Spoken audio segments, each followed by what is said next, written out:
Hello hi అండి, అందరూ ఎలా ఉన్నారు? నేనైతే చాలా బాగున్నాను. మీరు ఎలా ఉన్నారు? కింద కామెంట్ సెక్షన్లో అయితే రాయండి. బెంగళూరులో గేదె పాలు దొరకడం చాలా కష్టము.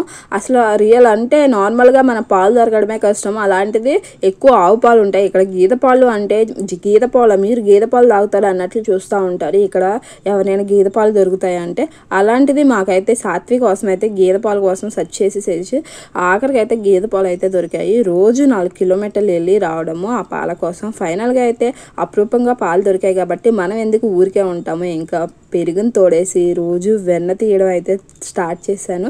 మజ్జిగలో నుంచి అయితే తీయడం స్టార్ట్ చేశాను. అలా తీయగా అయితే బోర్ కొట్టింది. ఇంకా పెరుగులో నుంచి అయితే ఆ మేగడ అయితే తీసి స్టోర్ చేశాను. ఆల్రెడీ మనకు ఫ్రిడ్జ్ ఉంది కాబట్టి ఫ్రిడ్జ్లో స్టోర్ చేస్తే నైట్ ఒకసారి చేసుకోవచ్చు కదా అని చెప్పేసి ఇంకా స్టార్ట్ చేశాను. చాలామంది మిక్సీలో నుంచి ఈజీగా తీస్తారు కదా, ఇంకో రోజు ఏం తీస్తాంలే ప్రతిరోజు మజ్జిగలో నుంచి అని చెప్పేసి ఒకసారి స్టోర్ చేసి అయితే జార్లో వేసాను. ఎప్పటి నుండి చూడండి నాకు అస్సలు ఒక మాదిరిగా లేవు. ఎంత చేసినా కానీ మిక్సీ జార్ అయితే వేడిగా ఉంటుంది కానీ అస్సలు అయితే రావట్లేదు. ఇంకా చల్లబడిద్ది మిక్సీ జార్ అని చెప్పేసి మళ్ళీ రెండోసారి అయితే ఐస్ క్యూబ్స్ వేసాను.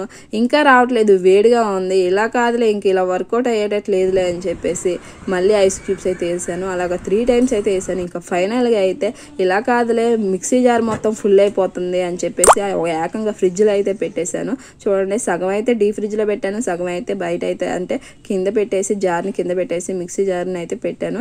ఫైనల్గా అయితే ఎంత వేడి చేసినా కానీ అస్సలు రావట్లేదు. వేడిగా అయితే ఉంటుంది కానీ చల్లగా అయితే రావట్లేదు. ఐస్ క్యూబ్స్ వేసి ఆ జార్ మొత్తం ఫిల్ అయిపోయింది. పెద్దగా అంటే ఫుల్గా వాటర్ అయితే అయిపోయాయి. చూడండి, వేడిగా ఉంటుంది. ఆ వేడితనానికి రావట్లేదేమో, మేబీ ఎందుకు వచ్చిన రిస్క్లే అని చెప్పేసి ఇంకా అంతా కలిపి ఒక పెద్ద బాండీలో వేసేసి ఇంకా చేత్తో చేయడం అయితే స్టార్ట్ చేశాను. కొంచెం కష్టమైన అప్పటికప్పుడు చేసుకున్నదే బెస్ట్ అనిపించింది. ఇంత చేసిన తర్వాత అనవసరంగా వెన్న అయితే రాలేదు కానీ కరెంట్ బిల్ అయితే బాగా కాలుంటుంది నాకు తెలిసి. కంటిన్యూస్గా మిక్సీ ఆడుతూనే ఉన్నాను, అటు పొద్దాక ఫ్రిడ్జ్లో పెడతానే ఉన్నాను. ఫైనల్గా అయితే చేత్తో ఒక అరగంట చేసే వాళ్ళకి చాలా అంటే చాలా వెన్న వచ్చింది.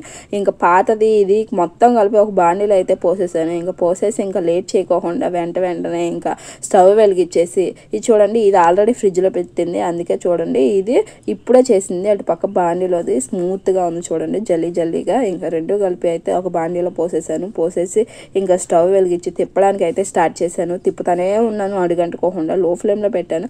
ఎంత తిప్పినా కానీ అసలు త్వరగా అవ్వట్లేదు, లేట్గా అవుద్దేమో. ఇలా కాదులని చెప్పేసి మళ్ళీ గ్యాస్ స్పీడ్లో పెట్టుకున్నాను. గ్యాస్ స్పీడ్లో పెట్టుకొని మళ్ళీ తిప్పడానికి అయితే స్టార్ట్ చేశాను, ఎక్కడ అడుగంటిద్దా అని చెప్పేసి.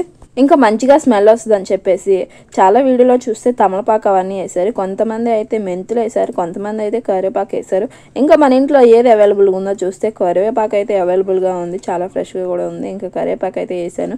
ఇంకా అది మరుగుతూ ఉంటే ఎంత స్మెల్ వస్తుందో, కొద్దిగా మంచి స్మెల్ వస్తుంది నెయ్యి అనేది. ఇక్కడైతే ఎక్కువ ఆవు పాలు అనేవి ఉంటాయి, గేదె పాలు అంటూ ఉండవు. ఆవు పాలు కూడా ఎక్కువ ప్యాకెట్స్లోనే ఉంటాయి కదా. నార్మల్గా ఇక్కడ మంచిగా పాలు, ఫ్రెష్ పాలు దొరకడం చాలా కష్టము. అవి దొరికినా కానీ ఒకవేళ ఆవు పాలే ఉంటాయి కానీ గేదె పాలు అయితే ఉండవు.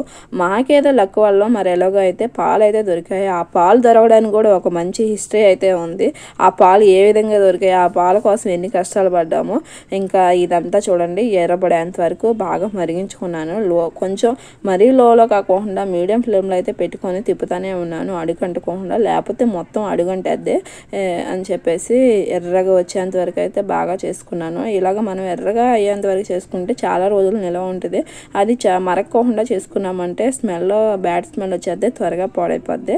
ఇలా మనం ఎర్రగా మరిగించుకునేంత వరకు చేసుకుంటే అలాంటి ఫ్రిడ్జ్లో ఏమిట్లో కూడా స్టోర్ చేసుకోవసరం లేదు. నార్మల్గా బయట పెట్టుకుంటే సరిపోద్ది. ఇంకా నెయ్యి మొత్తం ఫిల్టర్ చేసుకుంటున్నాను. ఎలాంటి తుక్కు అంటే కరివేపాకు ఆ బ్లాక్గా లోపల నల్లగా మాడింది అదేమి రాకోకుండా అంతా కూడా ఫిల్టర్ చేసుకున్నా. చూడండి ఎంత వేస్ట్ వచ్చింది. ఇదివరకు మా చిన్నప్పుడు మా నాన్నమ్మ వాళ్ళు అయితే ఇలాగా నెయ్యి చేసిన తర్వాత ఆ నెయ్యి చేసిన బాండీలో కొంచెం ఉప్పు, కొంచెం అంటే అన్నము వేసి కలిపి ముద్దలు పెడతా ఉండేది, చాలా టేస్ట్గా ఉండేది. అదే ప్రాసెస్ ఇప్పుడు చేద్దామంటే అదంతా కూడా చేదుగా ఉంది. మజ్జిగ కూడా చేసిన తర్వాత వెన్న తీసిన మజ్జిగ కూడా చాలామంది తాగేవాళ్ళు, కానీ అది తాగితే ఇప్పుడు చేదుగా ఉంటున్నాయి. అప్పటికి ఇప్పటికి చాలా డిఫరెంట్ ఉంటుంది కదా, కల్తీ అనుకుంటా మేబీ. మొత్తానికి అయితే నా స్వయహస్తాలతో నెయ్యి అయితే తీసాను. ఇదే ఫస్ట్ టైం నా ఎక్స్పీరియన్స్ అయితే బాగా అయితే ఎక్స్పీరియన్స్ అయింది. చేతితోనే తీయడం బెస్ట్ అనిపించింది. మిక్సీ జార్లో అయితే ఎన్ని పాటలు పడ్డాను. ఇంకా మొత్తానికి అయితే ఎంత వచ్చిందో చూడండి. వెయిట్ అయితే చూద్దాము. ఇది మొత్తం కూడా 20 డేస్ది. చూడండి 6.5 వచ్చింది, అంటే 650 గ్రాములు అయితే ఉంది ఈ నెయ్యి. చూడండి 20 డేస్కి అయితే అంత నెయ్యి వచ్చిందంటే పర్లేదు కదా, తీయడానికి అయితే చాలా కష్టాలు పడ్డాను. మీకు వీడియో నచ్చినట్లయితే please like, share and subscribe. ఇంకా మరిన్ని వీడియోల కోసం సబ్స్క్రైబ్ చేసుకోవడం అయితే మర్చిపోవద్దు. ఎవరైనా కొత్తగా ఎవరైనా చూస్తున్నారైతే వాళ్ళని కూడా సబ్స్క్రైబ్ చేసుకోండి. కొంచెం లైక్, షేర్ కూడా చేయండి. మీకు నచ్చినట్లయితే thank you for watching. Bye.